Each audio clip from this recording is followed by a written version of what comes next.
Bonjour tout le monde, ici May Wells et bienvenue à Opinion Impopulaire, là où on tente de déconstruire et comprendre des mythes, préjugés, perceptions qui peuvent s'entourer des personnalités publiques, des métiers et ou des concepts de société. Et aujourd'hui, je suis extrêmement contente parce que c'est un épisode Girl Power. C'est un épisode où on deep dive dans une partie très présente de ma personne. Et pour ce faire, et c'est aussi une première, l'épisode va se faire en anglais parce que in the house, on a Kayla Diamond, j'ai Maze aussi avec moi, mais Kayla, she became one of the best out there, and it was like, if I had to talk about female music production, I had to have Kayla, and of course Maze, because I love the whole like background, underground stuff that you did. So, on va faire le podcast en anglais. And oui, c'est ça, Opinion Populaire, c'est Montréal, c'est le Canada. Donc, let's go with the first one. Hi, ladies. How are you? Hi. Hello, I'm good. How are you? I'm so excited. This is such a badass episode. Yeah. I feel like we needed to do this one for so many reasons. First of all, I wrote it in the caption for the post. But according to like a couple of studies, there's only like 6.5% of like producers that are from diverse genre. And only like from the last 10 years, 800 songs, less than 3% were done by female music producer. Mm-hmm. Yep, sounds right. You guys are rare. Yeah. It's wild. Yeah. It's weird that we're so rare. It's funny because there's only like 3% and I already have 2 of them. Like just starting right now, like right away, like how many female music producers have you met aside from like the 3 of us right now in the room? But like, can you count on your fingers, like how many? Yeah, but I can't count on both hands. I can't count on both hands. Same. I think it's like maybe one hand. Right or now? Maybe more, but like not that much. Not that much, and that's crazy. So how does that make you feel? Like what, like jumping in right before going into your bios, what made you want to tap in the music production side? Because it's not like, as we can see, it's not like a thing that we go to as female in the music industry. Mm-hmm. So what was the thing for you guys? Do you want You start. You kick it off. Well, honestly, I kind of fell in it by like accident. I just like I really liked it, and I didn't realize at first that there wasn't like any women producers until I like actually started being in the industry, and I was like, holy shit, like there's actually no one. But yeah, I just fell in it by accident. And because you wanted to write your own music, was just like you didn't like the guys music producers, like what was the... It's because my ex was my music producer. What a way to say F you. No, I mean, it's just he was busy. Like the first song we made together, like he made it and I was like, yo, I fucking love it, I want to do more. And then I just like, he was like, oh, I'm down, but like I'm kind of busy. And I was like, well, I'll just make the production, like if you're busy. So like I started on GarageBand, I gave up, and like 2 hours later I just started again, and I just never looked back. I just liked it. So are you still in GarageBand? No, I'm on that would be badass though. No, you're still like, I know, but no. She nailed it, the whole thing. Getting all these crazy credits on like GarageBand. I love it. She's like a master class in it. That's crazy. Ableton. And you, Kayla? So I started off as an artist, and like I would sit behind like I was fortunate enough to sit behind some of the best producers in Canada, like Joel Stouffer, Craig McConnell, like all these people, and I would kind of just like sit behind them and, you know, ask questions like, why are you using compression? Like, what's that EQ? Like, I was asking questions that I didn't realize that not everybody was asking. Mm. And then I found myself being like really, really interested in like making music. But then I thought back to it and I was like, no, because when I was in high school, I actually messed around on GarageBand all the time. Mm. And I was like dubbing, you know, layers and stuff all the time and like getting really excited when I, you know, would create something. So I always wanted to be a producer. Always. I just was nervous about what guys would say. Mm. And I used to think like only men are producers, because at the time I didn't know any. So I literally in my head for some reason was just like, no, that like only men can be producers. I don't know why I thought this. I mean, you didn't have any representation, so it's kind of like, it kind of makes sense. But like, yeah, so when I started producing, I was so nervous to call myself a producer because I was nervous. Imposter syndrome. Yeah, and I was nervous I don't know if you probably had this too. You're everyone nervous. I know, every woman I know is just like, I'm not a producer. I'm like, if you produce, you're a producer. Yeah, 100%. You know why? Women are so, I find, like, unless it's perfect, we don't want to say that we do it. Exactly. Because I don't know if you've ever been on a date with a guy and you're like, okay, I'm such a Metallica fan, and then they go, name every song on Ride the Lightning.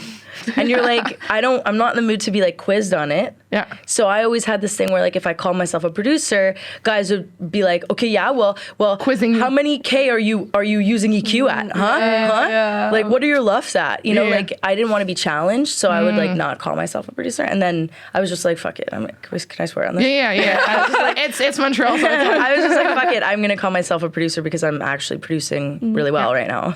And how many years it took both of you to like finally admit it to yourself that you were music producers? Not gonna lie, like 2 years, not even. I'm just like that in general. So how many like, years were you producing before, like for 2 years before like actually like Yeah, I think embodying like, the title? like as soon as I started, I was already producing for myself, but like I already liked it enough to like try to have like produce for other people. So maybe like a year and 2 years after that, I was reaching out to people to produce. So I was already calling myself a Extend producer. outside of yourself. Yeah, Okay. exactly. But I've been producing for my own stuff like since the beginning. But it's maybe after a year or two of like actually reaching out to people that I was like, yeah, no, actually like I'm a music producer and yeah. Nice. Yeah, about the same, like about 2 years. But about a year, probably about a full year until I was like settled enough to like take a real session. Yeah, but what would you call a real session? so real session. So I started during the pandemic. So I was doing like Zoom sessions with artists. So I wasn't having to so much produce on the fly. I know what you mean, like being like on the spot. Yeah. So I was kind of just like finding my footing during like on Zoom with artists, and the Zoom thing was a really good excuse.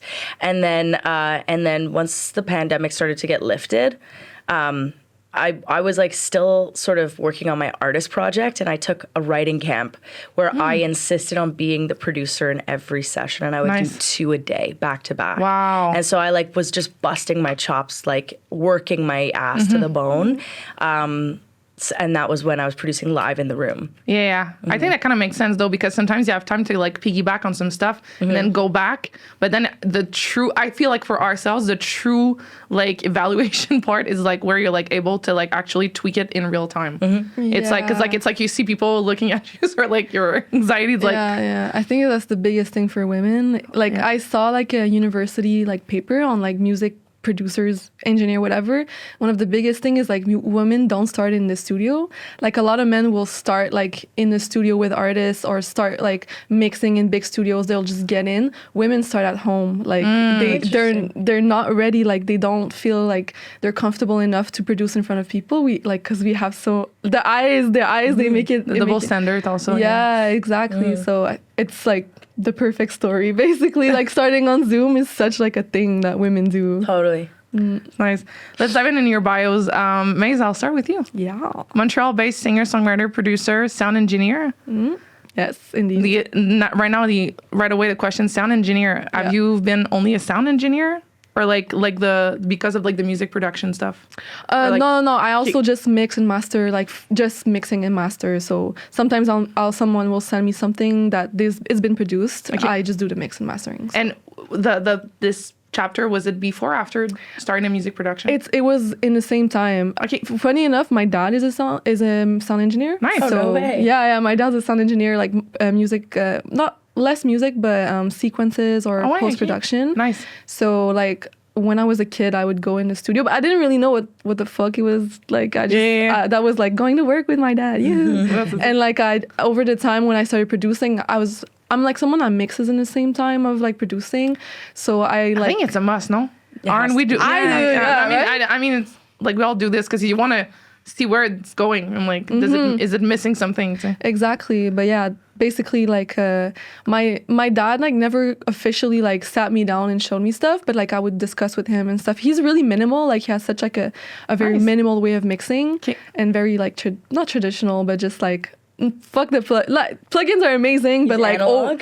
No, not even. It's just like volume and panning. Like for him, it's like start with the volume, start with the panning, and like and the plugins are just like after stuff that you can do. But yeah, I was kind of like raised on that idea, and I just liked it, and I think I have good ears, so I just kept going at it. And so sound engineer, known for your unique fusion of alternative, electronic, hip hop, and Afrobeat genres. And also it says that your musical journey began with a passion for videography. Yeah. And I remember for your music video last year, when you were like, and even like for Dust, like you kind of like made this whole thing for like the camera to hold. It was like very like everything is very like made. Yeah, handmade. DIY. That's so dope. Because you always have like the idea for the music video once you're writing a song? Weirdly, right. So the whole story, okay? Basically, I was a competitive dancer. I wanted to dance. I wanted to say that, but let's go ahead. Yeah. You're gonna get to it. But basically, I wanted to dance. I was dancing for a really long time, but I have like chronic back issues ever since I was like 15 years old. I'm 26 now, so bitch, it's been a long time, okay? At first, like, I've always been super creative. I knew I wanted to do something creative. So before, like, really finding music, I was doing, like, music videos, like, for people. So I would, like, do little, like, stories or, like, short films. So I was already, like, doing a lot of, like, video stuff. I had a camera. I had everything, so into it. And, like, I just like at first I wanted to do a music video, so I made a song for the music video, and then it just interesting. So that's cool. Yeah, so kind of like engineered. Yeah, exactly. Yeah, that's nice. And also like this because I went and got into your bios. So it says actually that you have a distinctive sound characterized by minimalist production and driving bass line. Yeah. Is you? Do you write it or like I'm always wondering like. I love it that you self-proclaimed driving bass line. I love it. The thing that I love about you both is that you also have like a lot of placements. So you got like placements in Samsung, Netflix, BBC. Yeah. How did that happen? Like so. I like 2 years in, like so when like how someone is like, okay, now I'm a music producer and now I want to have music placed. I was kind of like, I mean, luck is a big thing, but also like I've always been into like sync licensing, so I kind of like fell into like a rabbit hole of like what sync licensing was, and I like ended up emailing this music library in Montreal like a long time ago, like 1920, and they really liked what I did, so they gave me a chance to like produce a whole EP, like a whole artist EP. And it was really helpful because like I was starting like my producer journey, so I was good but like not like perfectly, like not standardly good. So to your standards. Exactly. So they kind of helped me with the production. Like I did the production, but they like really refined everything. And yeah, after that, like they basically released the album and they've placed it on like Netflix, like Love is Blind, like The Ultimatum, shit like that, a bunch of stuff. Yeah, like K-pop stuff. So yeah, ever since that, I've been having placements like other ways, but that was the first thing. Like this music library like took me in and give me a chance. How does it work when you have a music? I feel like this should also be like another episode for the podcast, but how does it work when you have like placement in like TV shows and stuff? It depends. It depends on your deal. Like it depends if like in my case, they kind of bought my masters. So they gave me, so basically like I only receive like royalties, so SoCan and stuff. But technically you can have deals like non-exclusive deals where like you do 50-50 on placement with like sync agencies and stuff like that. Most of the time they don't give you any money in advance, but you'll get like 50% of the sync fee and their royalties, and you keep your masters and stuff like that. So there's a bunch of ways. It's kind of complicated. I know. Kayla's like because like we're gonna dive in because Kayla here is like one of the youngest. I think it's the youngest. First of all, female, but youngest to have a label now. Yeah. Colossal Records. Yes. Yeah. And that's why also we wanted to have you. Like we spoke about earlier to come on the podcast to talk about that, but that's crazy. And I feel like, okay, so let's start at the beginning with Kayla, because this like sit tight people, okay, that you're gonna understand why I wanted to have her. Okay, so you're from Toronto. Yes, right? I am. Okay, so the thing that we have in common is that you started by pursuing a path in law. Yeah. You wanted to be a lawyer. Yeah. How did that change? That was wild because I didn't think I was able to do anything else other than like become a lawyer, because that's just like the thing you do in my family. So I like took the LSAT, went to law school, was doing a dual JD at University of Windsor in Detroit. So just for people to understand, in Quebec we only have like the civil thing, and in the rest of Canada it's like common law. So it's different. So just Yeah, exactly. And so I was in law school, and then I basically, like, long story short, I put a song out on YouTube, and then I entered it into this contest called It's Your Shot by Slate Music. Nice. And if you win you've been with them since then? Well, I mean, I'm not with them anymore, but yeah. So I essentially just got signed to them. Wow. Like I won this contest, and it was like, I didn't realize like it was like 1,000 applicants, and I beat out 1,000 applicants. Just like in between classes. Literally, like I was walking from property class to contracts class, and I got a call and saying like, hey, you won it's your shot. Like, come home and do this. And so, like, I went to the dean of the law school and I was like, can I, like, do this? And she was like, yeah, well, hold your spot. Go try this. And then, you know, my first single came out and was, like, top 30. And, you know, it started from there. Was it Carnival Hearts, your first? That's nice. So, so to go back, so in 2015, so the Slate Music is your shot with the song Crazy? Yeah. Crazy's a deep cut. Yeah, I was listening to the other day. and then like that's when you start really in the music industry on the more, like, I would say commercial, like, because this was like your baptism, like to be in the music industry in a way, you know? Yeah, and like you don't realize there's other jobs in the music industry, so you're just like, I'm gonna be an artist because like that's what I'm gonna do. Yeah, exactly. Yeah. And then so 2017. You released your debut album, EP, Beautiful Chaos with Carnival Hearts. Very good song. Go listen to it. And you weren't you like a Belmeda Future Star with that song too? Yeah, I was iHeartRadio Future Star, July 2017. You were like a couple months after me because I remember like I was like, who is this girl? Like everybody was like, because I was in March 2017, so that's the thing. So funny. And also like almost like 3 million streams for this song. And then you followed up with other projects. So moving from there, so you have Carnival Hearts, you're doing this. You say you started like in the pandemic. So from 2017 to like 2020. Yeah. Like Kayla Diamond was the artist. Totally just living artist life, going on tours, like, you know, signed to an agency, signed to management. Like I was doing the artist thing. Like Carnival Hearts, we're now sitting at like 10 million streams on that. And like that went top 30. And then my second single, What You're Made Of, went top 10. So it was like, it was on a steamroll, and then all of a sudden what happened, I would say for my second EP, it was like some things shifted around on my team and like the good ones left, and that was out of my control. And so like I went from being this like top 30, top 10 artist, and then my second EP comes out and I'm not even on New Music Friday. And I woke up one morning and it was 2019. Yeah, it's 2019. And I screamed into a pillow. Oh, yeah. Screamed into a pillow. Because in law school, you're used to like, okay, you do the work, you study. It's linear. You do the work, you study, you're going to do well. For this music business shit, you can make the best song ever. But if beyond your control, if your team is not pulling their weight and they're checking out at 5 p.m., like most major labels do, and you're sitting there screaming into a pillow, you're left alone. And I was like, I looked at my wife and I went, we were engaged at the time. I looked at her and I go, I will never feel this way again. Because that's out of my control. Someone else made me feel this way. And also it makes you feel unworthy because like it's out of your control. It's like, what am I doing wrong? It's like, what do I need? Yeah. And so I felt so just defeated. And I was like, I'm going to do everything in my power to take my control over everything. And I went and I built a studio in my basement, and I went from 8 a.m. to 8 p.m. every single day learning how to produce. That's great. And so, and what made you, so I'm kind of surprised because like there's, not surprised in like a bad way, but just like sometimes like when we have like bad experiences in the music industry, what made you want to continue? Especially if you like, you don't know, but like, no, anyway, you got the record deal, the team, and then you're going back, like you're moving forward as an independent artist. Yeah. What made you want to stay in the music industry? Like when you go through all of these like ups and downs of like having also it, you know what I mean? Yeah. So. Well, I never was an independent artist. Like I was never a not signed artist. Okay. I just made the decision actually when I was still signed.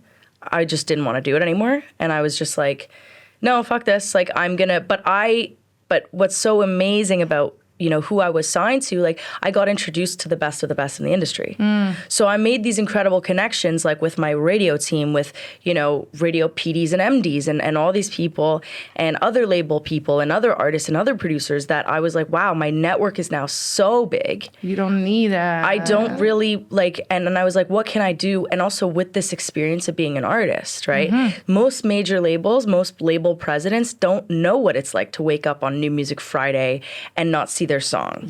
I did. So I was like, I'm gonna, like when I sign artists, like, and I always knew I was gonna own a label, I just didn't know when. I was like, when I sign artists, I'm gonna make sure that they feel loved, cared for. They know that I don't check out at 5 p.m. And there's no shade to people who do check out at 5 p.m. No, it happens sometimes, but it's just, it's about like, it's just about making artists feel like I'm in this with you. Like your release day is my release day. Yo, and that's that's a good it. point. And so I was like, okay, well, I'm going to take that experience and I'm going to turn it into something positive, but it took a while. Like my mental health was really not great. Yeah, I'm assuming, and like we all went through like some different phases for sure. because like she's like, yes, honey, because like you founded like it's recent, it's like last year, 2024, 2023, 2024, early 2024. yeah, and like so in between you were just like producing people, and like so. Now you have Amari, that is like your first, was it your first sign on the label? We did a singles deal with a TikTok star. Okay. And we actually got a really great sync. We just opened up the last episode of the Kardashians with I her was about to song. mention, yeah, that's nice. So we like that was very successful, but she didn't want to pursue an artist career. We just did a singles one-off, and that was sort of to jumpstart Colossal and to just introduce Colossal to the DSPs and sort of see if it works. And then what we're doing, our model is developing one artist at a time, so that like he gets all of me, like to the point where we booked our first tour and I'm going with him. Yeah, but I saw like when you did the launch of the like the whole project, you were playing the piano and like the thing and like okay. And what made him special in a way that you were like, okay, I'm giving, because okay, Kayla's been known in the music industry forever. Everybody wants a piece of Kayla for real. So it's like, what made this guy, you give your 100% to this guy? His story and the fact that he's giving 120%. His work ethic is crazy. It's unlike any work ethic I've seen in the music industry. It reminds me, I've only ever seen it like a couple times. And the fact that he believes in himself. What I notice about artists is like, I work with tons of artists, and the ones that really you see the manifestation, they'll put a camera up and film every minute because they know one day there's going to be a documentary. You know what I mean? And That's he does that. That's a nice way, but I can understand that. Yeah, and I've only ever seen that a couple times, and I've been right every time. So. It's interesting that the psychology behind it. That it's kind of, I've never seen it like this way, but sometimes I feel like I relate to that because I'm always like good with like the social media and stuff in a way that I'm like I know what I'm doing, and so it's kind of like a nice angle. I'm just like now I'm going introspective. Like that's good. And and he's young, right? No, he's young. Like he's very early 20s. Like he's incredible. So how did you guys meet? So was he like doing covers on like Spotify? No. So actually, I was introduced to him last year, about a year and a half ago. There was this manager that he was sort of working with, and this guy hit me up and he calls me and he goes, there's this kid out of BC and he's got this song called Bad Guy, and we have this feature that's going to be on it, but it needs a little bit of a remix. Like, would you mind just hopping on and remixing it? So they sent me this, I was like, yeah, sure. And they sent me the stems and I'm listening to this vocal and I'm like, he sounds like the Kid Leroy. That's true, yeah. In a really cool way, and we don't quite have that coming out of Canada. That's true. But then I was like, if I see a vocal that sounds like Kid Leroy, we already have Kid Leroy, so I don't want to see instrumentation that sounds like that. Yeah. I would love to know, like, what if Kid Leroy was doing things like Miley Cyrus would do? Nice. Something cooler, So then I got really interested in Amari, and then and just more interested in his story, and I was like, got to talking to him, and I was like, you seem like something I could work with. Nice. And then, like, within a year, we wrote his whole EP, like, nice. And he's launching. He's right now. So he was with you at the Junos and all. Yeah, he was with me. Was it his first experience, like, at the Junos? Oh, yeah. Oh, that's nice. That's so cool. Yeah, cool. And so, on top of everything else, basically, you're now up to 80 million total plays on Spotify. Yeah. That's Streams, crazy. Congrats. Thank you. Thank you. And like you have so go check out both of them, Maze and Kayla Diamonds, like on Spotify and everything. Okay, because I see the time. It's always like that. I want to ask questions. Okay. So as a music producer, like let's go into like the 101 thing. So you both started like on GarageBand, or like how is like a girl's like, okay, now I'm done winning for others, I want to start this whole thing. What's the 101? Did you start on GarageBand? In high school. Okay. Yeah. Because it came with the laptop. Yeah, so exactly, I was like, and photo booth. Exactly. Photo booth. Videos. But yeah, I mean, are you asking basically like, so if how someone you is just listening? open, just like to inspire other girls. out Yeah, there. honestly, like anything you can find, crack the fucking shit, like crack the fucking programs. Like it's, I mean, the barrier of entry of certain like programs and DAWs can be a bit intimidating, but at the end of the day, like it's, if I can do it, you can do it. Like we're not that special. It's just a matter of like honestly pushing the buttons, like trying every button, everything that you can do, and like going on YouTube and finding tutorial. GarageBand, to me, I had a Mac, so it was free. It was already there, so it was just easy for me to just start. And like Ableton came a bit later, just because it just has more features that didn't make you a bit more advanced and professional. Yeah. But anything, like if you crack like FL, whatever, anything, just try, honestly, try the buttons. It's really like a matter, of practicing and seeing what the one thing can do, and just keep going, basically. I'm trying. Yeah, it's just a lot of experimentation. It's like, don't be scared to experiment. Like, you have to know something doesn't sound good. Like, you have to try it first to know it doesn't sound good, you know? So don't be scared. And like, I was listening to stuff I've done that came out with artists like 2 years ago, and I was listening to it in the car. I was like, this mix is shit. You know what I mean? But it came out with the artist, and like every producer goes through that. Like, you're constantly learning. Evolving, you're constantly evolving. Yeah, for sure. And are you now on Logic or Ableton, or? I've always been on Logic. Never Ableton. Yeah. I did. I'm also Team Logic, I gotta say. But it's like, it depends. But like I like, but I feel like sometimes it's so funny because I have a couple of like, not like dispute, but it's just like with a lot of music producer especially from the hip hop, they're like with FL, which is Fruity Loops. Yeah. But it's just like, it's not for me. It's like, guys, like the thing that you have to switch from FL to Pro Tools to record, and it's like, it's not intuitive for me. So I'm just like very all in for Logic, because I did a session. Cheers, King Alex. But it was just like when we did this session, it was like we had one day to write a song for a movie pitch, and it's just like we had to like switch from like FL. And so for me, it's like sometimes like a melody or like guitar stuff will help me find like a melody, voice, or anything. So I'm always like in between both, like music and like the quick voice. Yeah, but then it's like when you're working on FL, it's like you cannot do both at the same time. So I had to like write, okay, the things we need to change on FL, and then once we close FL, we go to Pro Tools. The things we have to. So a lot of people do that. Yeah, we have to. You have to like be more like organized with like the things you want to change. But it's so funny because I'm a Logic girl, you see. What was like one of the biggest challenges that you faced when you entered, like other than like the self-confidence, I would say? What would be the challenges as a music producer just at all when you want to do this job? For me, honestly, it was like the doubt that people kind of they automatically see you and they automatically assume that you can't do shit, and they just, no, I'm serious, like it's not been that too bad for me personally. I've been like lucky enough to be surrounded by people. Also, I started like very lonely. Like I started on my own and kind of just grew and like started working in sessions with people over time. But like when I started doing that and like started doing camps and stuff, like I was outperforming those people, like those men, not gonna lie. But like a lot of them, like I've been told to my face, like, oh, when I saw you, I didn't think you were gonna be able to do anything. And then when I heard what you did, I was like intimidated. I'm like, May, did you think about that to the other guy? Like, come on, you know? So just for me, like the doubt, and like sometimes there's like initiative for quotas, which is fine. Like I'm totally like, yes, we need more women producers. But every time that like I get chosen for something, thinking I get chosen to be a producer, I'm a fucking quota. And then like they tell me I'm a quota, and I'm like, bruh. They telling you that?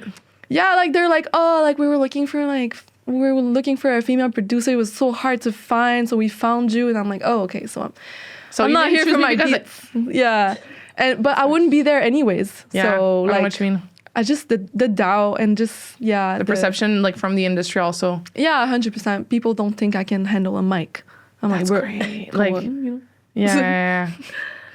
Well, I mean, same. Like, but I think for me, my biggest challenge as a producer, it happened a couple years ago. It happened like this 2 years ago. But I get really invested when I'm developing an artist. I get really invested because producers do the brunt of the work, and we are in it developing an artist.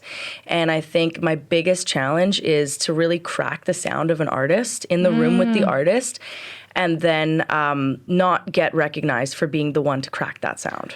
Ooh, for someone else to take my flowers. And it's a learning experience. Interesting. And I'm just somebody who cares too much. And I think that could be a big challenge because it's a lot of work. And as a woman, you feel like you're when you give in a demo to a label, yours basically has to sound mixed and mastered, right? Because it's not, it isn't like, it cannot only be a demo. No, it has to be way beyond a demo because you have to be like, because if somebody says who did that and they say Kayla Diamond, it has to sound fucking fire. I know what you mean. Otherwise, I'm not putting my name on it. Yeah. Like I'm just not gonna. So I really work hard to make the best demos possible. Even so probably more than the guys would like. So that there's like, I would say 70 to 80% of the way there. So when I do work with an artist and we're doing multiple of them, like, and I'm not hearing back on the songs or whatever, like that's a big letdown, like that hurts. What do you mean that you don't hear back? Like if I do multiple songs to develop an artist and I send them to the label and then like the label just doesn't pick them or doesn't let me know that they're not being used, like that hurts. Yeah. It's a lot of work for no reason. And how did you overcome, the getting used to that feeling? It just comes Therapy. to the business. It just comes to the business. Like I think a lot of artists don't realize the etiquette of when a producer is working on spec, hoping that you'll take the song, and if you don't take the song, then the song needs to be pitched. But a lot of artists don't really study what the etiquette is in the room. They don't understand that, like, okay, until the song is chosen for the artist's project, it's equally everybody's. Equally the songwriters, equally the producers, and equally the artists. That was one of the thing I wanted to talk, because you spoke about this, I think, a couple weeks ago. I made a little TikTok video about it. Yeah. So about like, the thing where it's like, I feel like for a lot of songwriters, the Nashville split, as we call it, so it's like everybody's in the room is like equal for the songwriting credit parts. But it's not like the artists, as you mentioned, the ones that are more performative, they don't understand that. Yeah, and it's no shame to them, but you got to know what business you're entering, and you have to know how to treat everybody fairly, and you have to know how to not burn bridges. Because burning bridges is the worst thing you can do in this industry, especially because it's small. Yeah, it's very small. And how do you approach the whole like master's points? Because I feel like it has to be related. So, like, I think you mentioned that you were giving points to like the songwriters or artists 100%. That you're 100%. So as a producer, I recognize like the producer does do a lot of the work. Like we come home with homework, but I always give like any songwriter who joins me in that room, I always try and fight for a master point for them when we're going in the producer agreement back and forth. I do fight for a master point for the songwriter. And when we have songwriters who collaborate with somebody like Amari, anybody signed to my label, it's no doubt, it's no question, songwriters will be getting master points at Colossal Records. Always. In this day and age, you have to. Like, everything is like meshed together. Like, so for everyone to get their money, everyone needs to get like master and songwriting, I feel like. Because the master is like the first person who does the recording or the person who like pays for it. But like it's kind of like there's a lot of inequality when it comes to like who's being paid and stuff. Like if you work on a song, everyone's working on a song. Like it has to be more discussion about it, I think. Like 100%. And it's the master points should be given to songwriters. I completely agree with that for sure. And so have you ever worked with, so I'm curious because like for me, when I started, I was like, because I would always pay for studio time, so I would get 100% of the masters. But it's like up until they're paying the whole thing, that you're saying that you're splitting the masters, just to understand. Well, I'm talking mainly like when it comes to major labels. Okay. Yeah, because I have a different model with unsigned artists than I do with. I know what you mean. Yeah. So it's kind of for like I was unsigned, so that's why I was like, yeah, I see. Yeah. Yeah, I was just no, but like, I'm always, it's like it's true though. But I feel like I kind of relate with like the whole like I've known the ecosystem so much that I became a label on my own. Like I think I function as a label, but without having the label thing, because like I just know everybody who does like something in the industry, so that's the thing. Is there a moment in your career that like, because I know like it took you both like 1 to 2 years to feel that do you remember like the moment that you were like, okay, now like when the doubt was off, do you remember that moment when you were like, okay, now like music producer in the title? I mean, personally, no. Just because, like, I don't know. I think I have that confidence when it comes to, like... Love it. It's confidence, but also, like, it's not delusion, but, like, I'm just so... Delulu is the Sululu, though. Yeah. Delulu is the Sululu. Yeah, I've been always, like, such a... like a feminist in general, so like to me it was just like there was no barriers. Like it's not until later that I realized there was like actually like there was not any female music producers or even less sound engineers, because I don't know, I just didn't see it until I saw it. But no, I don't feel like I kind of knew it since the beginning. Yeah. Same. Yeah, I just owned it. Yeah. I love it. I have nothing else to add because it's so sure. In the creative process, like how? So you're saying like you want to make sure that you understand like the environment, the universe of like each artist. You are like working every day. Like, so how do you get inspired after? Like, cause I mean, like I'm sure you've had like periods where you're like, what do I do? Like, so how do you find inspiration back for like your projects? Personally, I just live.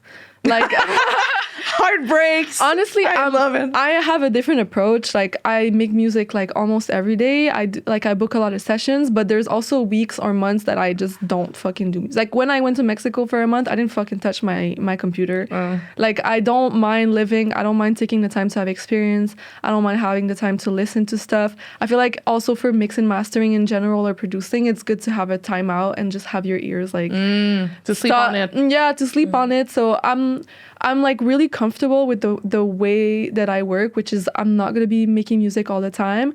And like over the years, like as a female producer, at first I felt like whenever I had a session, I had to overpack everything or I have to find something right away. But the truth is like, I've come to realize that like as long as like the songwriter has something to work with, then they can just like build on it, and like I can build on my own, and we both come to a point and they can make the song a song. Like because if you overpack and you put your ideas and you do things too fast, because that has happened to me so many times that like I wanted to prove myself so much. The person writing the song doesn't have any time to really take what you're doing in. So I feel like that just applies to my life in general. Like I'm not gonna put myself pressure on making beats and whatever. I'm just gonna do it. And I work really fast. So like I'll make a song in like 24 hours and then just not do shit for 3 days. So I know what you mean. But I mean, that's what when you get experience, that's how it works, right? You just like, you get faster with the craft, and then it's like, it kind of justify the fees. Yeah, it's like do a shit ton of songs, and then after you can just chill, a little bit more. Yeah. Who are you? I feel like because I work with a diverse amount of artists, I kind of follow the artist lead. Yeah, I have to point out, because we haven't talked, but like you got a nomination at the Junos for like a rap album. I just want to put it out there. Because we talk about Amari was just kind of like more pop, like urban, but yeah. Rap album. I just wanted to put it out there. Yeah. We talk about it off camera. So I mean at the heart of everything I do is pop. Yeah. So even like that rap record that I did, that was a pop record. Yeah. With rap production. You know what I mean? So I think I kind of just follow the lead of whoever I'm working with that day. And sometimes I have a ballad girly in, and sometimes I have a rock girl. Sometimes I have, a pop boy, and sometimes I'm doing commercial. Sometimes I'm doing a movie. So it's very versatile each day. But before I come to a session, I'm always making sure I ask for references, like sonic references, even just pictures that make sense to the artist's brand. Oh, pictures, nice. I asked for a Pinterest board of like the actual, like what the brand looks like, because I'm a very visual type of, I have love it, the Pinterest board. Yeah. Oh, really? Yeah. So I'll associate colors and stuff. Like the album that we were nominated for, to me, is green. I don't know why, but it's green. Cool. Yeah, we have to explain. So what is the name of this? Synesthesia. So it's kind of like when you see colors with the frequencies, right? Yeah. Okay, that's nice. Yeah, and so I try and prep ideas, obviously, before I get to the session, but I can't stand when producers come to a session. Like when I was an artist, when producers would come to a session and be like, so I made the beat. Let me know what you think. And you're like, how do I tell this producer it sucks? Yeah, so I always want to make starting from scratch with the artist and therapize the artist for about an hour. Before. Like I just like to schmooze with the artist before. For sure. I love therapy. Yeah, no, but it's so true. You need to have that conversation. The first like hour and a half, 2 hours, like just like getting to know the person you're in the room with, because it's such like an intimate space. Exactly. Yeah.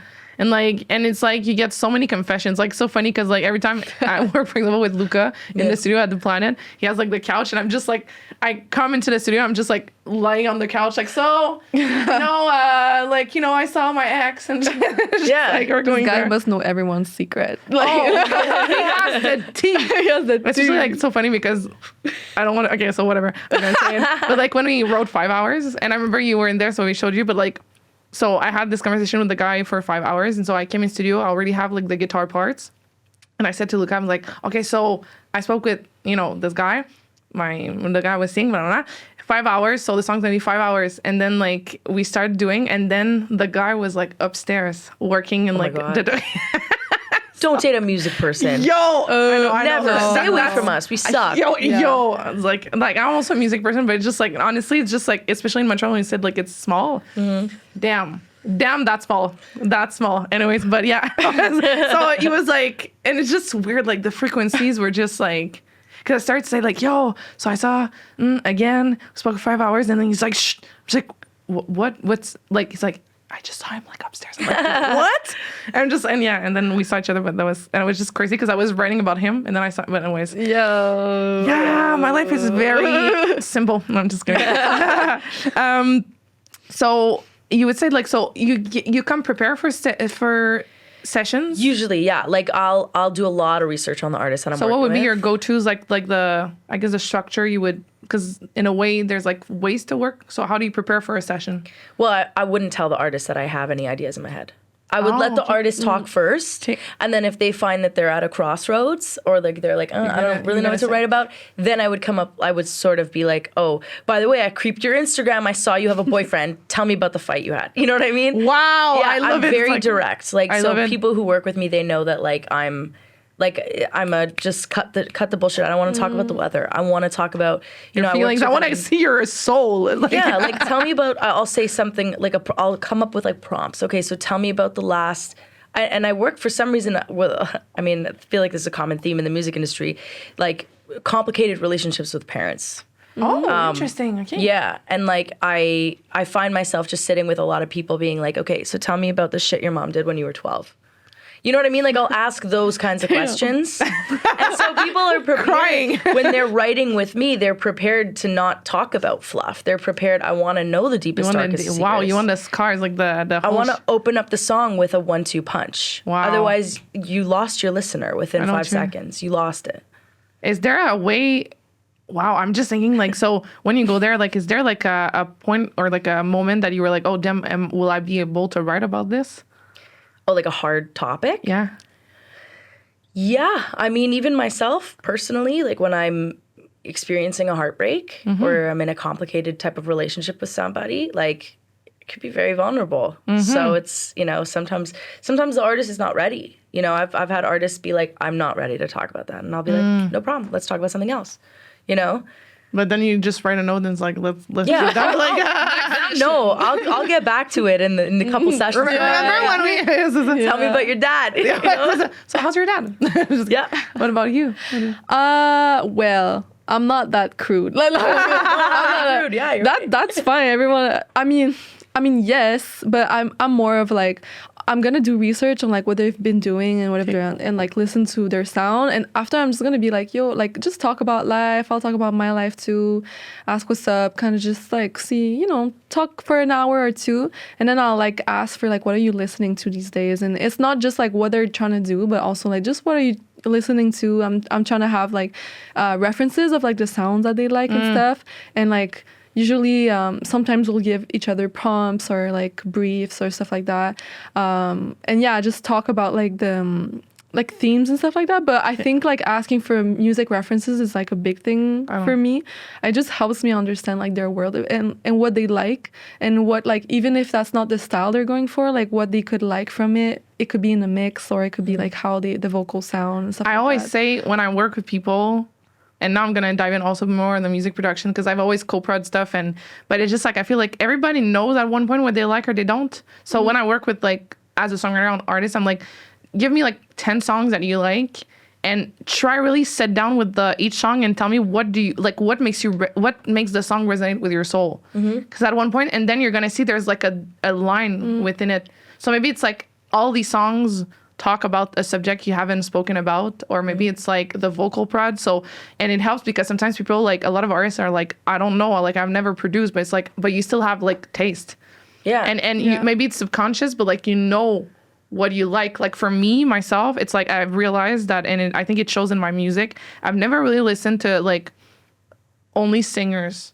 It was like artists that their voices were like a part of the instrumental. You know what I mean? Like it was like, and I've never like listened to like big divas and like big singers. It was like, you know, John Mayer. It's like he's one of the best guitar players, but like his guitar playing is like what's best for the song, and not just to show that he's good with the guitar. Yeah. And all that, like I love Fly By Midnight. I think like, you know, this like as a duo, like pop duo, it's like I love they're just like the voices becomes the melody in a way, and other instruments without only being like on top of like the prod. Yeah. And I feel like maybe that's something that I've realized throughout the years with female, because of like female, it's weird. So it was like the French, the English translation, but like women in the industry, it's just like, it's so funny now, you know, I'm a Frenchie. But like, I feel like the difference between like the guys and the girls, I feel, and we're gonna generalize, but it's just like I feel like guys, they're not as good as singers, so they're more like vibing with the prod. As for the girls, I feel like they're more like, oh, you're cute, you can sing, just stay with that, and they focus less on the music. So I think like that's why like sometimes you feel like there's a voice on top of the prod and not like blended through it. Production masturbation. That's what you're saying. The what? Production masturbation. Yes, I guess so. I guess so. But it's just it's just like I just love when it's more blended. Yeah. And you feel like it's not like as you mentioned, like the guy was like, oh, so I did this beat, and then you add the voice on top of it. Yeah, that's shit. I think you hear when it's not like from scratch. Yeah. Let's go into the technical things. What would be your go-to plugins? Like, for example, like I would say let's separate like instruments with vocals, because there's different chains of plugins for like vocals. And so for instruments, what would be like go-to like plugins that you like? I mean, EQ. Channel EQ. Like The mix engineer. Yeah. I mean, plugins. For me, like I'm very minimal when it comes to plugins, and I'm very like experimental when it comes to sound. So I'll try everything in the best way I can do to like make something sound good before like adding anything on it. Oh, so how do you like? So you just take like a mic and you just try stuff like around the room, or like how do you? Yeah, or like I'm very big on like vocal stuff, so I'll like take any vocals that I have and just like kind of fuck it up and just make a sample with it or stuff like that. But like in general, like EQ and like reverb is a big thing. Like I love reverbs. I'm Which also, one? Valhalla? Not even. I'm a huge waves like. Oh yeah. Yeah, me too. I have a lot of it. Yeah. I'm a huge wave like person, like, and but also like the Ableton plugins, like like the EQ. I always take the Ableton unless I really have to go like nitty gritty. I'll just take a Pro Q. But for the main stuff, I'll go for Ableton like plugins. It doesn't take much like CPU. It doesn't take much space. It works well. Like, if you're really trying to go for something like more precise or maybe more creative, then maybe go outsource. Okay. But if not, like it's okay to use like. And when you were saying that you were like messing around with the vocals, what are you messing around with for the vocals?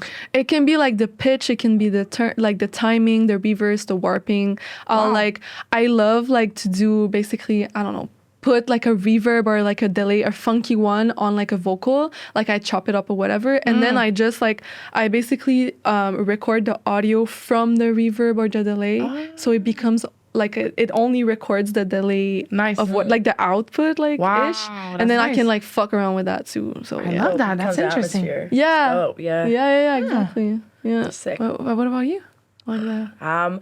Well, Serum 2 She's just like, came out. give me the... Okay, Serum 2? Serum 2 just came out, and I'm obsessed with it. I think it's the best VST right now for synths.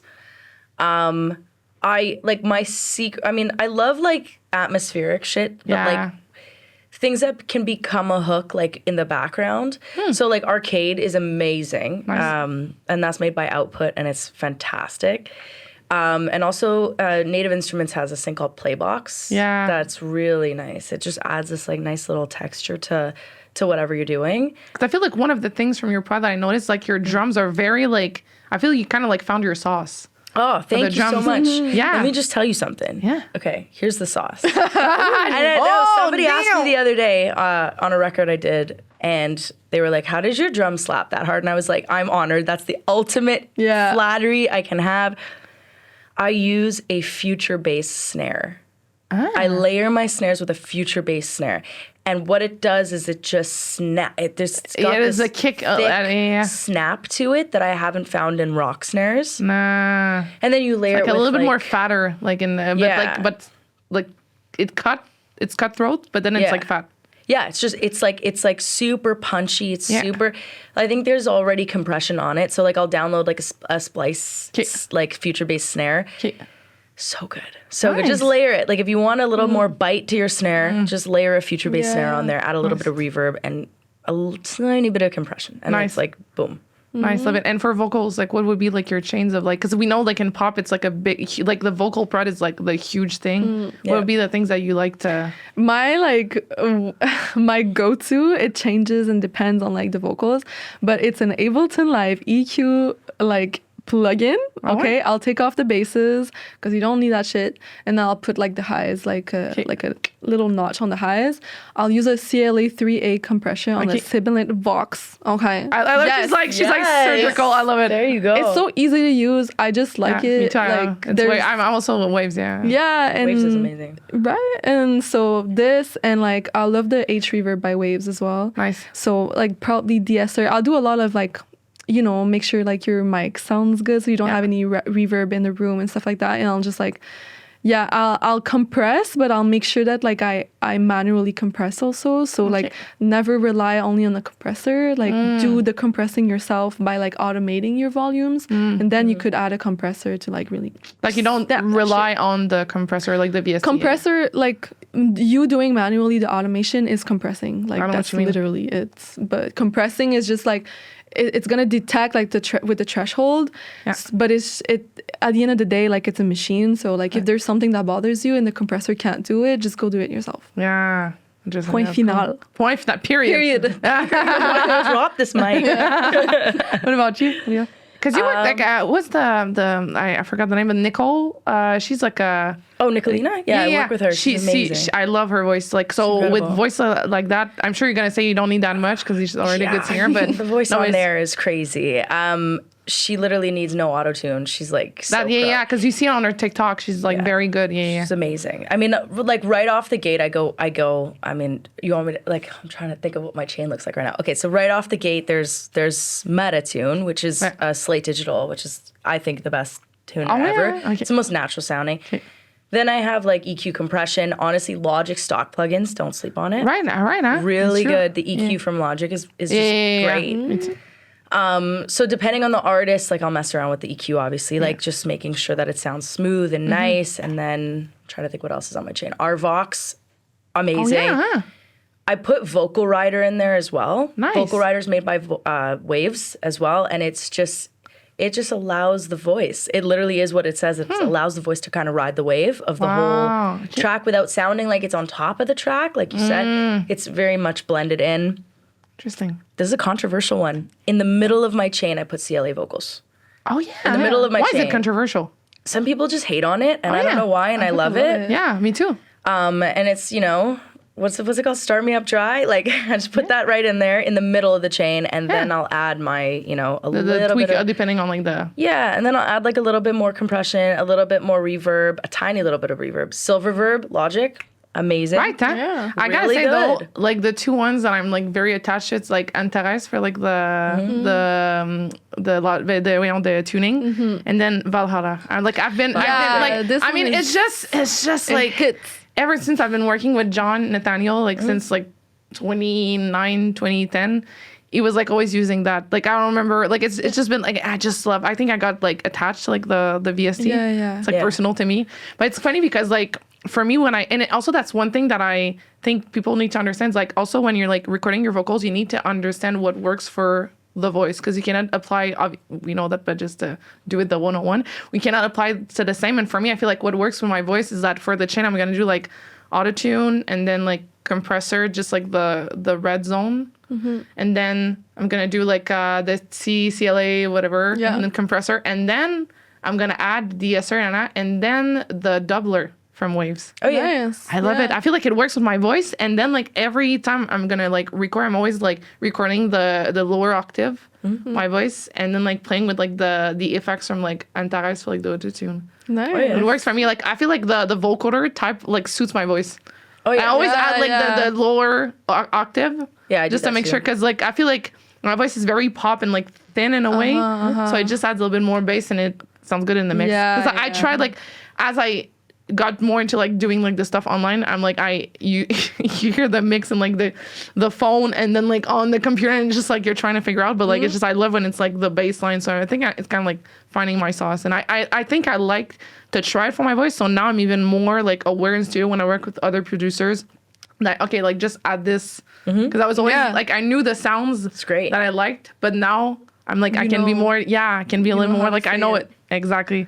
Yeah. It's cool. That's also the thing that I encourage like girls, especially like just sometimes it's like you don't need to know the plugins, but you do know what you like and you don't like, and just say it right away. Yeah, Like, like Ariana Grande. Like you see her on Pro Tools. She's crazy. She knows what she wants. And she's in it. Yeah, you don't have to have the terms like that. Like if you're saying warm, if you're saying like I like it this way, like just anything that can help. A good producers will listen to you and consider what you're saying and find exactly what you're looking for. Exactly, and like don't be shy to. But obviously, I like that we see more female music producer, not to like change, but I feel like, and especially it was something for me, I was like, oh, do I need to put it out there? Because like I feel like it's piggybacking to like, but we're music producers. But I feel like sometimes with as you mentioned, the quota, it's just like it helps, I think, other little girls and other women to also feel comfortable. Like, you know how many stories we've heard in the music industry.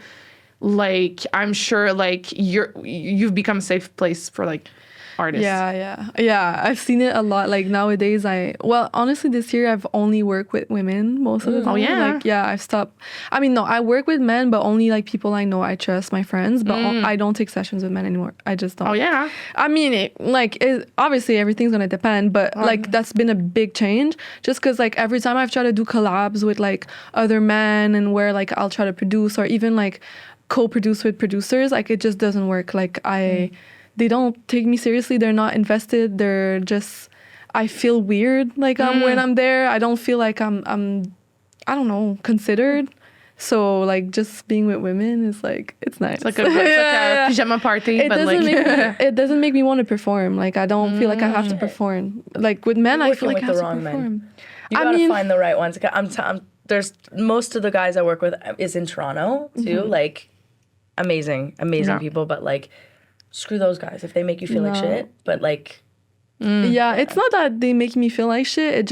It's like a matter of like I feel like systemic. Like I feel like there's a power imbalance. Maybe? I feel like even if they're really nice or whatever, I still feel like there's a big power imbalance between them and I. And also like just in general, like I have to watch out with the way I dress, with the way I talk. You've noticed it also? Like as fuck, I cannot go to a session with a man and like I'll consciously like, with me I dress like a whore or like a boy, okay? So I always have to dress like a boy when I'm, because if not, no one takes me seriously. I can't be like baggy clothes and like just like very like loose. I can't pull up with my tits out even if I felt like it, you know? Like it's just gonna uncredit me, like it's discredit me more like so with women I don't give a shit.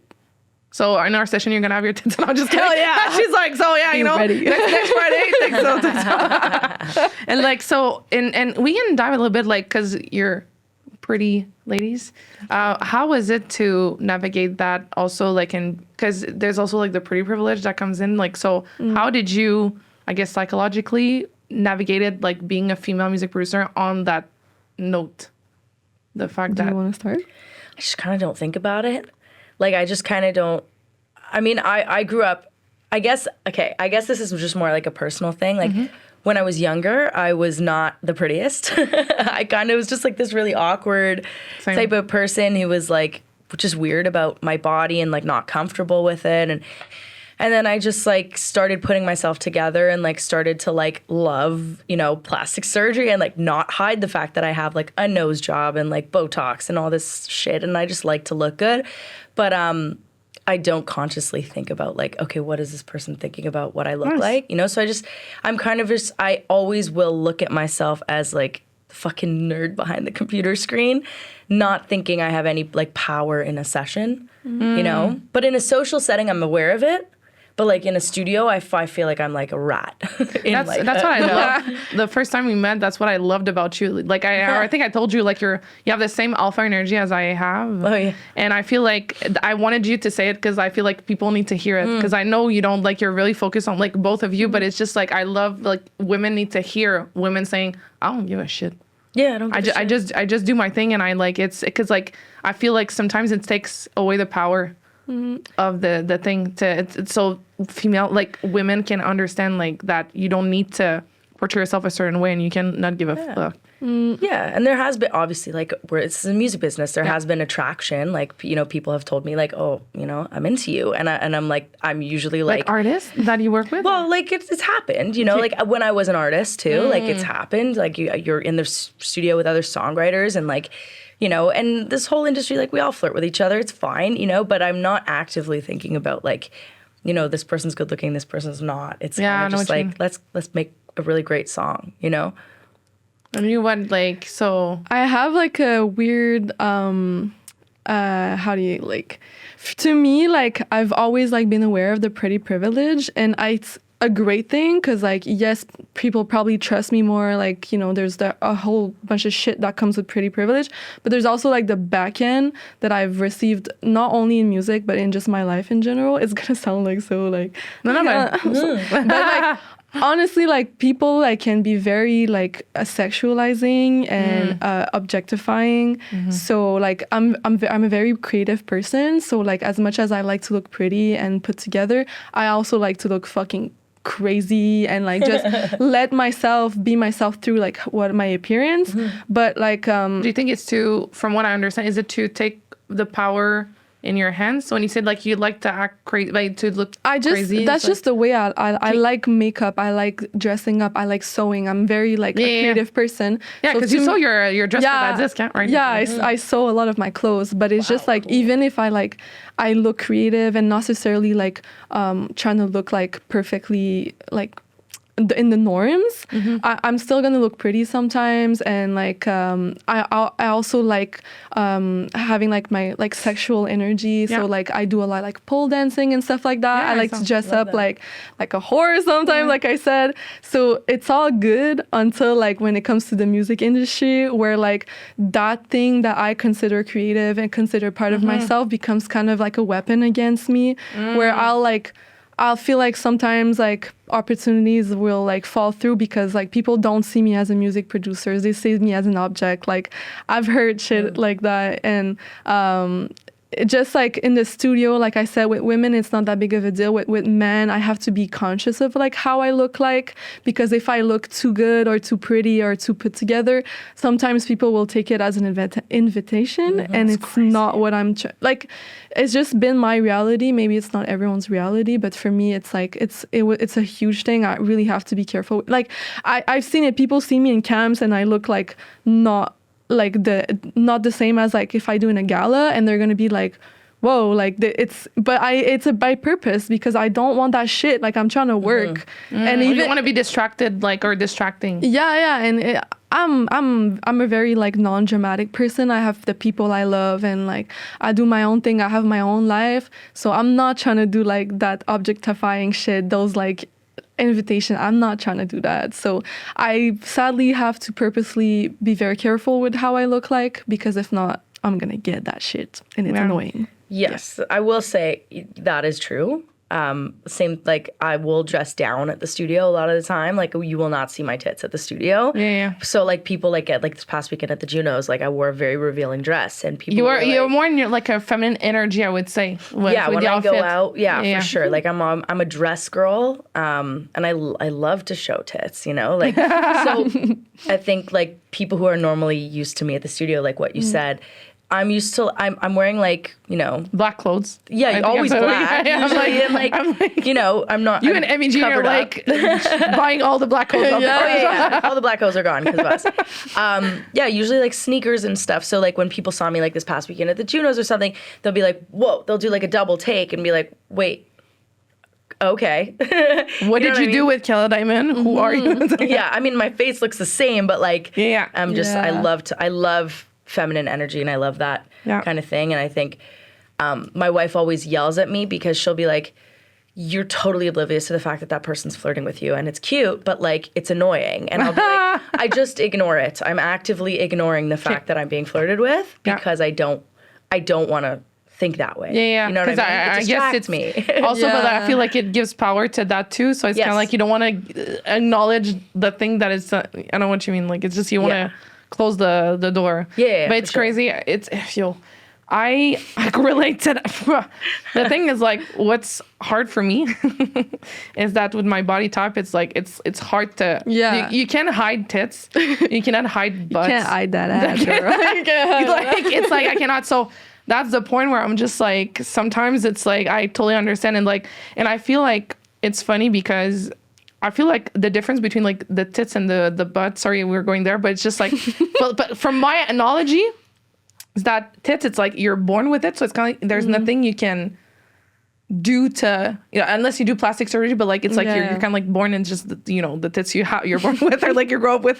But I feel like for me with my butt, it's like, that I work out. So it's kind of like, I realized that it become like an attraction because people are like kind of like not hypnotized, but it's kind of like how, because I'm like, I have no surgery, so, and not to discredit, it's like I don't care, but it's just like, and I feel like people are like, I'm becoming like a roller coaster type of like attraction where it's like what, and like, because I remember like last year at Canadian Music Week, it was the first time that I really like, also, like, Toronto is a little bit weird sometimes, but, like, let's be real.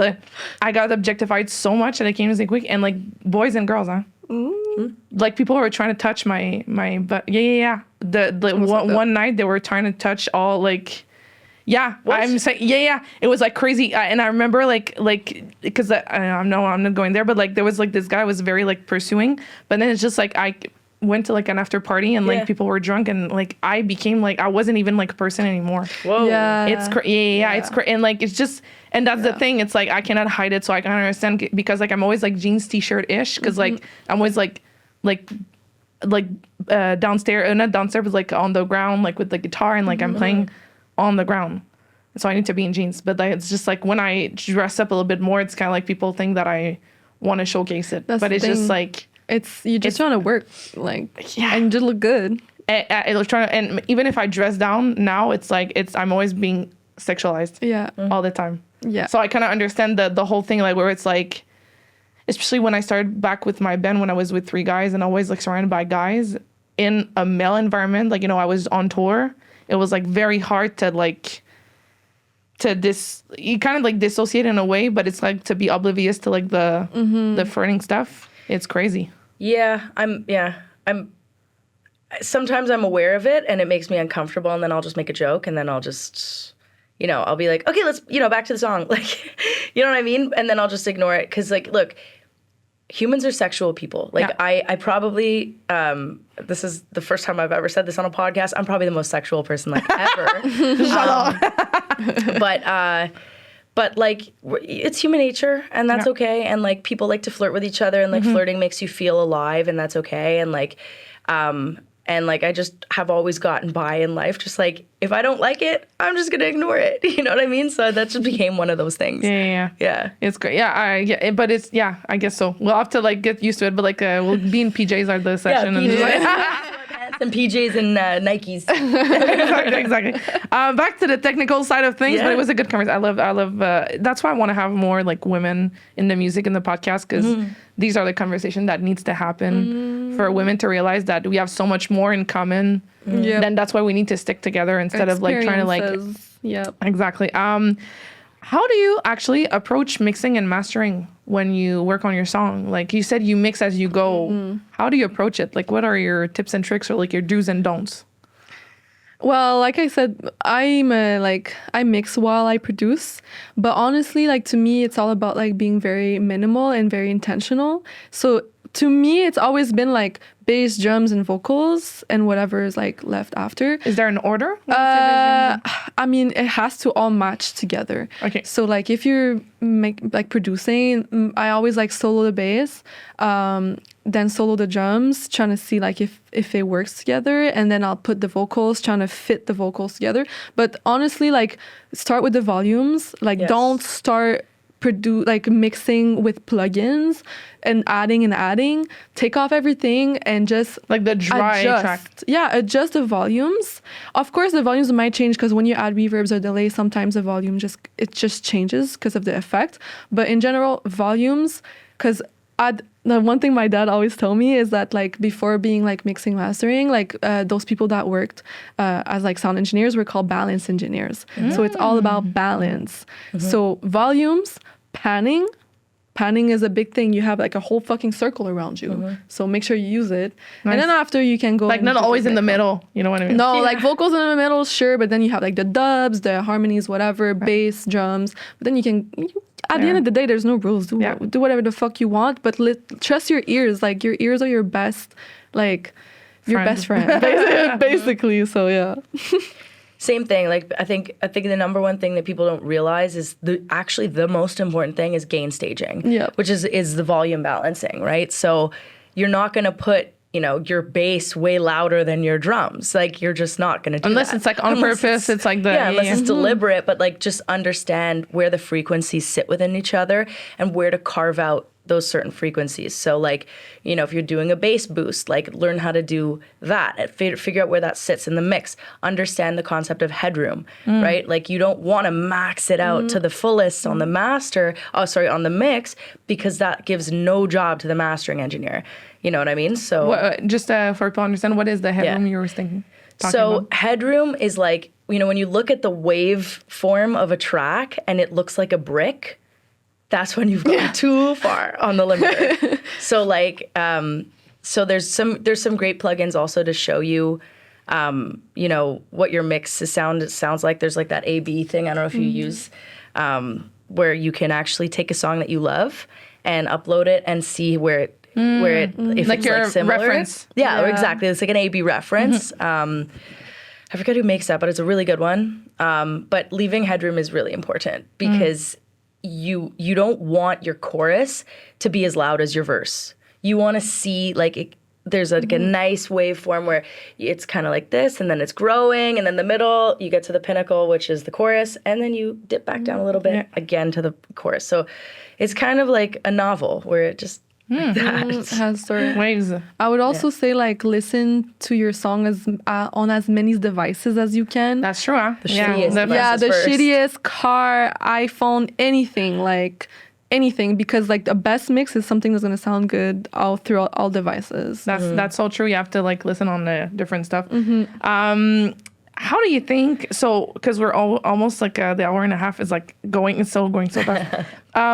Into the industry more side of things, how do you think the music industry can better support and empower underrepresented / women voices in production or just in the music industry as general? Because we were talking about a 6%, but even within all the jobs in the music industry is a third of all the jobs out there. So how do you think the music industry can support girls like us? Do you want to start, label owner? Can I say something controversial? Yeah. I don't think it's on other people other than female producers. I'm of the belief that whoever's best for the job should get the job. I don't think people should get the job just because of their gender or their sexuality or their race. That's true. I just don't believe in that. But I believe that people should be allowed to be given the confidence to feel confident enough to call themselves a producer. I agree. So, whether it's, the safe environment, right, for women to call themselves producers, I think just ownership. I think if you are a female producer and you're listening to this, have some balls. Go out there and set up sessions and go in there and don't be nervous about what people are going to think. You know, because I could say as a label owner, like, we're going to only have Amari work with females, right? But that might not be best for Amari. Yeah, right? for the song or the project. Yeah. Like, I want the best producers, period. Mm-hmm. I don't want to be known as like what you were saying. Like, I don't ever walk into a room and I'm like, I'm a female producer. Like, oh, yeah, music. I'm just a producer and I'm going to play with the big boys. And that's, you know, so... I'm sorry if that was controversial. But I kind of understand that. But I think you were saying that. But you were saying the same because you don't want to be in a place where it's like because of your gender, basically. I mean, yes and no. Like the quota thing is more of like they're gonna use it because they need to, but they're not actually like taking believing the steps. in it. Yeah. Mm-hmm. Personally, I have a different approach. It's something that is be more like community based.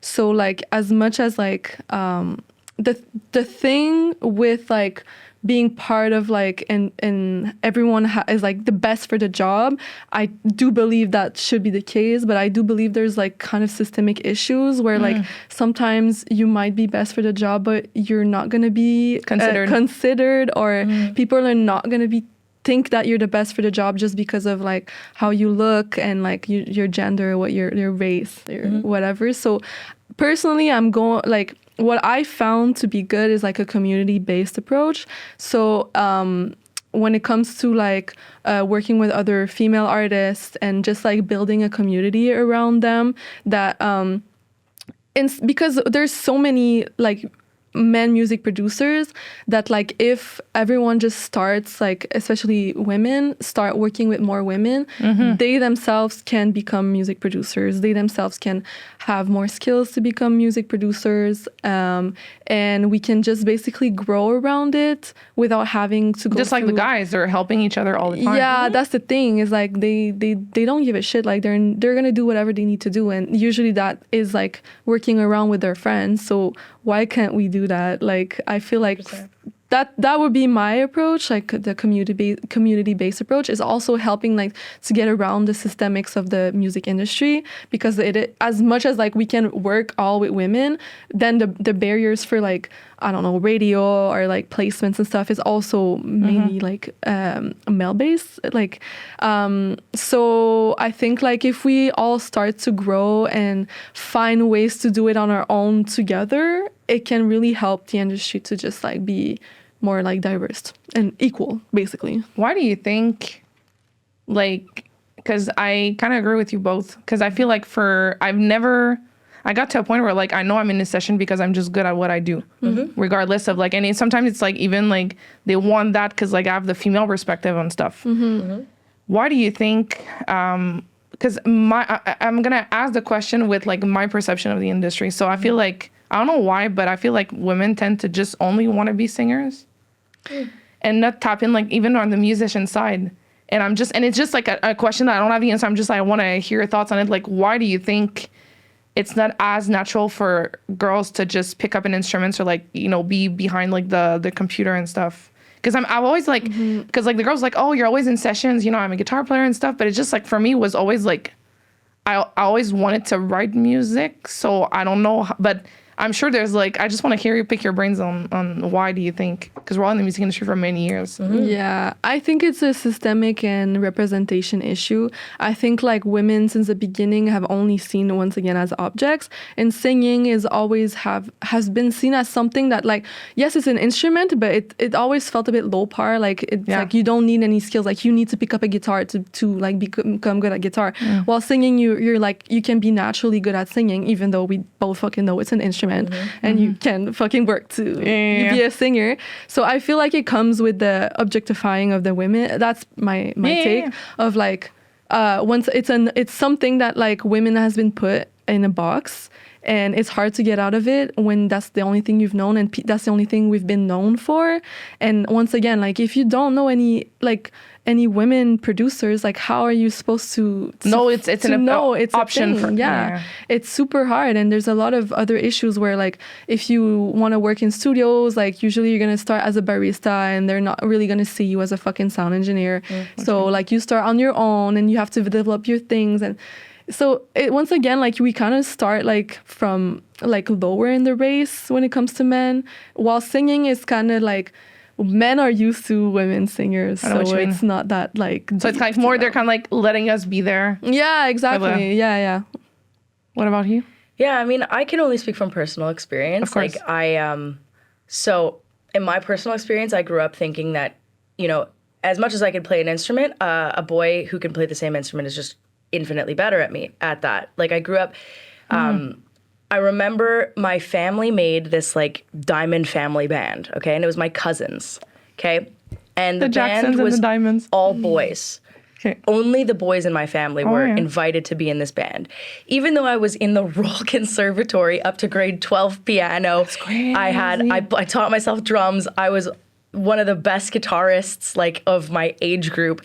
And like for some reason, like I was not invited to be in this band. So I would like sit at like our family bar mitzvahs and stuff, and they'd be like, and the Diamond Family Band goes up. And like, you know, like my cousin who's like a subpar vocalist is like the lead singer in this band, and they're like having the best time on stage. And I'm sitting there like being like, wow, this feels like shit. But but they're boys, so like it's okay. Like, you know what I mean? Like, oh, they're boys.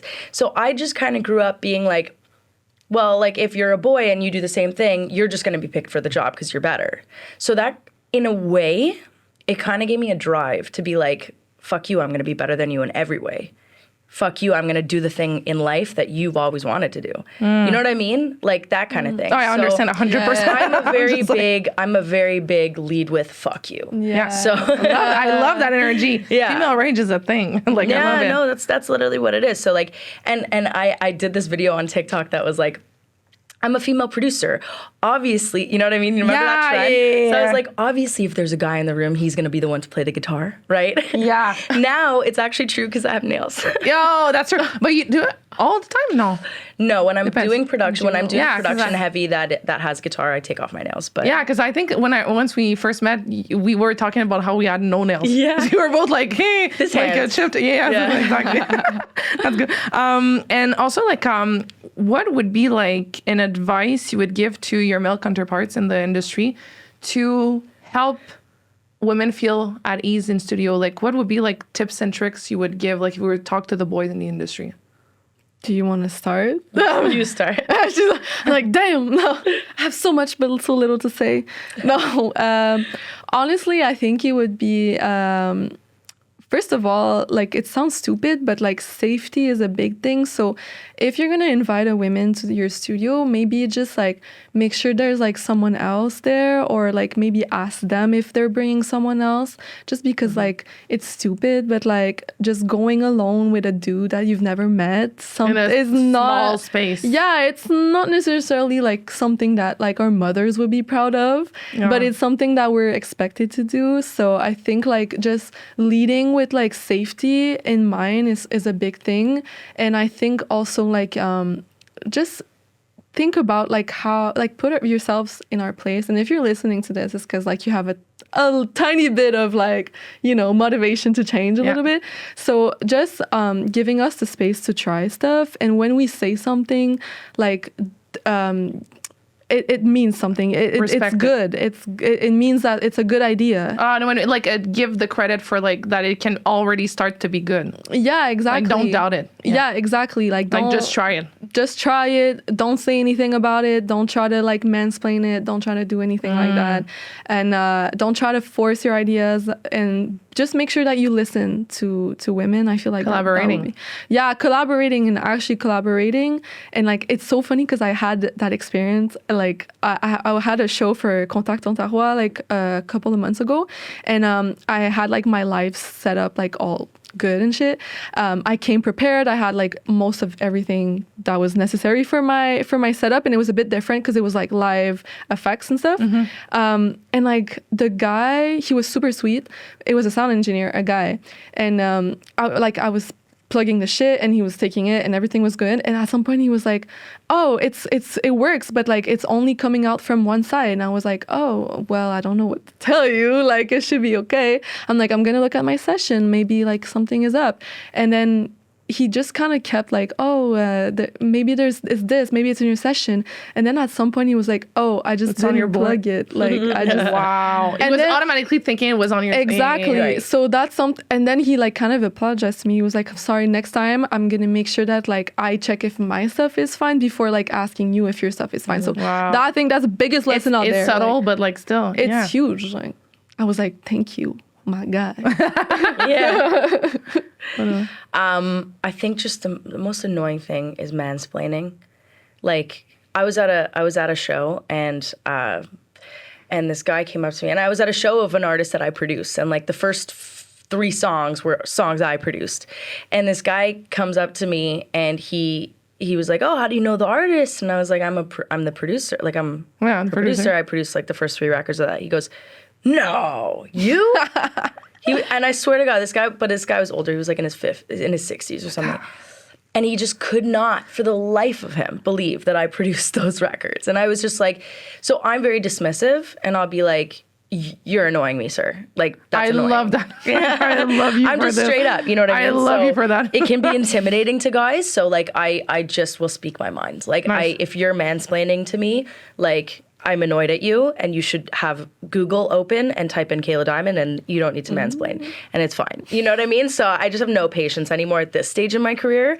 I just love you sorry so if that sounded cocky. No, I'm not cocky. No, honestly. I'm just saying no, you know what? Fuck this. I really suck. Let's be cocky. Like let's stop this. When I say like the one thing that I do good in this life is like write good music. Like I mean everything. And when I co-produced everything. And now like it's funny because you remember in the conversation, I don't think I have added you yet, but like we were talking about, or I think I added you because we're talking about music producers. Yeah. And we're just saying, as long as you know how to work a session, you're a music producer. Yep. But I feel like it's so weird that us women have to just say the basic stuff. Yeah.